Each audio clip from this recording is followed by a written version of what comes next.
बिस्मिल्लाहिर्रहमानिर्रहीम। अस्सलाम वालेकुम व्यूअर्स, मैं डॉक्टर बिलाल और आप देख रहे हैं डॉक्टर बिलाल स्पीक्स। मेरे आज के मेहमान एक गैर मामूली इंसान डॉक्टर रईस अहमद हैं। Doctor Raees Ahmed plant pathology department, faculty of agriculture, university of Poonch Rawalakot के हेड ऑफ द डिपार्टमेंट हैं। हालिया दिनों में डॉक्टर रईस को dean faculty of agriculture doctor Nasir Rahim साहब की तरफ से ये जिम्मेदारी मिली कि एक जर्नल इनिशिएट करना है जिसमें साइंसी मकालाजात पब्लिश होंगे और उस जर्नल को higher education commission of Pakistan से रिकग्नाइज कराना है। डॉक्टर रईस उस कमेटी के सरबराह थे। इन्होंने और इनकी टीम ने अनथक मेहनत की और journal higher education commission of Pakistan से रिकग्नाइज्ड हो गया। उस जर्नल का नाम है जम्मू और कश्मीर जर्नल ऑफ एग्रीकल्चर। आइए डॉक्टर रईस से जानते हैं कि इस जर्नल को इनिशिएट करने में, इसके सारे प्रोसीजर में और इसकी रिकग्निशन में इनको क्या मुश्किलात पेश आई और ये जो अचीवमेंट है ये कितनी बड़ी अचीवमेंट है कि इसको सही तरीके से सेलिब्रेट किया जाए। तो doctor Raees, thank you so much for giving me time. Please हमारे व्यूअर्स को बताएं कि इस जर्नल की अहमियत क्या है और ये हमारी कम्युनिटी को, आज़ाद कश्मीर को और बिल अमूम पाकिस्तान को और हमारे रिसर्चर्स और हमारे स्टूडेंट्स को कैसे बेनिफिट करेगा। बहुत शुक्रिया जी डॉक्टर साहब, आपने सबसे पहले तो हमें अपने स्टूडियो में बुलाया और हमारी इस अचीवमेंट को दुनिया के सामने लेकर आने में एक बहुत ही पॉजिटिव किरदार अदा किया। ना सिर्फ आप इस एक अचीवमेंट बल्कि यूनिवर्सिटी ऑफ पुंछ रावलाकोट की इमेज को दुनिया के सामने लाने के लिए पॉजिटिव किरदार अदा कर रहे हैं। तो बहुत शुक्रिया, थैंक यू।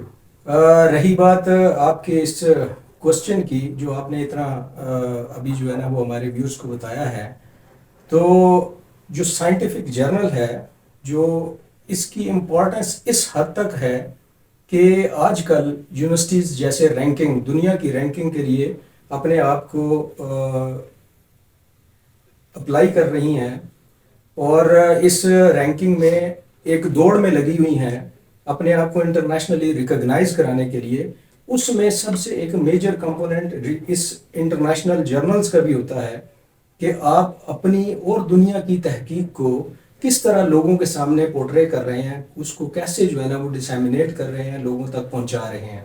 तो ये एक साल का प्रोसेस था जिसमें प्रोफेसर डॉक्टर नासिर रहीम जो डीन फैकल्टी ऑफ एग्रीकल्चर हैं, उनका ये इनिशिएटिव था। एजेके में कोई भी रिसर्च जर्नल नहीं था, तो हमने इस जिम्मेदारी को कबूल किया और एक टीम बनाई। मैं उन टीम मेंबर्स के नाम लेना ज़रूर चाहूँगा। तो हार्ड वर्किंग जो मेंबर्स थे उनमें डॉक्टर आमिर इकबाल, वो हमारे असिस्टेंट प्रोफेसर हैं फैकल्टी ऑफ एग्रीकल्चर के, डिपार्टमेंट ऑफ एग्रोनॉमी के। डॉक्टर जुनैद रहीम साहब डिपार्टमेंट ऑफ एंटोमोलॉजी को हेड कर रहे हैं फैकल्टी ऑफ एग्रीकल्चर में। डॉक्टर इमरान साहब एंटोमोलॉजी के असिस्टेंट प्रोफेसर हैं। डॉक्टर मोहम्मद उमर शेख साहब जो असिस्टेंट प्रोफेसर हैं एंटोमोलॉजी डिपार्टमेंट के। मिस्टर बिशारत महमूद जो मेरे अपने डिपार्टमेंट प्लांट पैथोलॉजी के मेंबर हैं, फैकल्टी मेंबर हैं। डॉक्टर मोहम्मद तारिक खान जो हमारे असिस्टेंट प्रोफेसर हैं मेरे डिपार्टमेंट ऑफ प्लांट पैथोलॉजी के, फैकल्टी ऑफ एग्रीकल्चर में।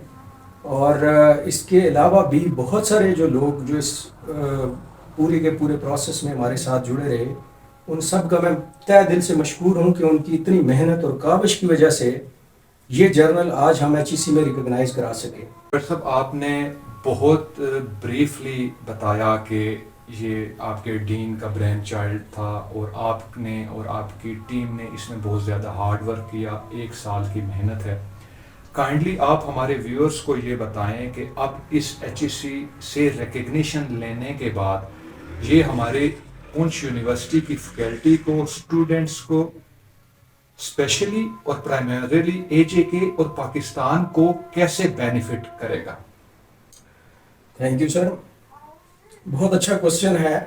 अगर हम थोड़ा सा इसके बैकग्राउंड में जाते हैं तो किसी भी इदारे के अंदर, यूनिवर्सिटी के अंदर, रिसर्च इदारे के अंदर जो हम तहकीक कर रहे हैं اس تحقیق کو پبلش کرنا بہت ضروری ہے تاکہ لوگوں تک یہ پہنچ سکے کہ ہم کیا کر رہے ہیں اور اس سے ہم کیا کنکلوڈ کر رہے ہیں اور کیا فیوچر پراسپیکٹس اس کے دے رہے ہیں کہ اس سے ہمیں کیا فائدے ہو سکتے ہیں.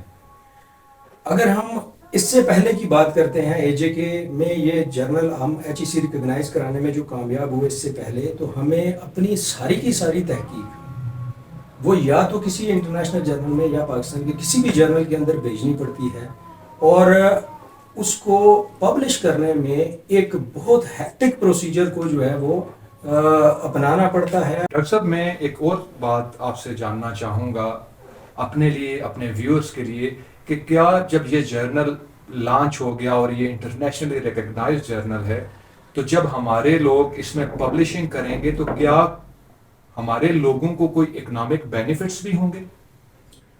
جی بالکل.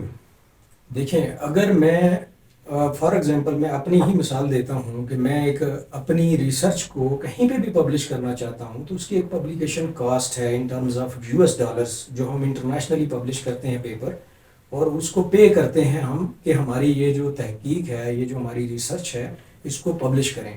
اس کی ایک آرٹیکل پبلیکیشن چارجز ہوتے ہیں جو ہمیں پے کرنے پڑتے ہیں، اور ان ٹرمز آف $، ایک ہیوج منی پورے پاکستان سے اے جے کے سے ہم جتنے بھی ریسرچرز ہیں اپنے ریسرچ کو پبلش کرانے کے لیے پاکستان سے باہر بھیج رہے ہیں. اور اگر آج کل کے سنیریو کو دیکھیں تو ڈالر کی انفلیشن اس قدر زیادہ ہے کہ ہمارے پاس ڈالر مارکیٹ میں اویلیبل ہی نہیں ہے کہ ہم باہر بھیج سکیں اس کو. ان ساری چیزوں کو روکنے کے لیے اور اکنامک بینیفٹس کو دیکھتے ہوئے ہم یہ ایچ ای سی ریکگنائز جرنلز کو پروموٹ کرتے ہیں کہ جو ہماری ہائر ایجوکیشن کمیشن نے ریکگنائز کیے ہیں جرنل، ان میں ہمارے لوگ پیپر پبلش کریں، کیونکہ ان کی کوالٹی کا معیار، ان کی کنٹریبیوشن کا معیار وہ ہائر ایجوکیشن کمیشن نے ان ٹرمز آف ریکگنیشن لوگوں کو بتایا ہے کہ آپ اس کے اندر پیپر پبلش کر سکتے ہیں اور بینیفٹ لے سکتے ہیں، وہی جو بینیفٹ آپ بہت باہر انٹرنیشنل جرنلز میں ایک ہیوج منی دے کے اپنے پیپر پبلش کرنے کے بعد لیتے ہیں. Doctor Raees, one last question to you. آپ کا journal Jammu Kashmir journal of agriculture right now ranking کی کس پوزیشن پہ ہے، اور ایک سال کے بعد آپ اپنے جرنل کو کہاں دیکھتے ہیں؟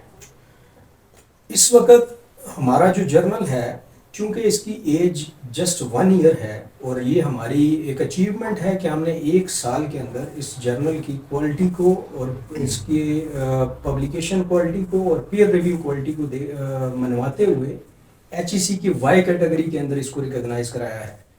لیکن جو میری ٹیم ہے، جو میں اور میری ٹیم فیکلٹی آف ایگریکلچر اور ہر ممبر فیکلٹی آف ایگریکلچر کا اس یقین اور اس اعتماد کے ساتھ کام کر رہے ہیں کہ ہم نیکسٹ ایئر اس جرنل کی کوالٹی اور پیر ریویو کو اتنا امپروو کریں کہ ہم اس کی کیٹیگری کو وائی سے ایکس میں لے کر آئیں. Thank you so much, Dr. Rais, and best wishes for your future. Thank you so much doctor صاحب، تھینک یو سو مچ، بہت شکریہ.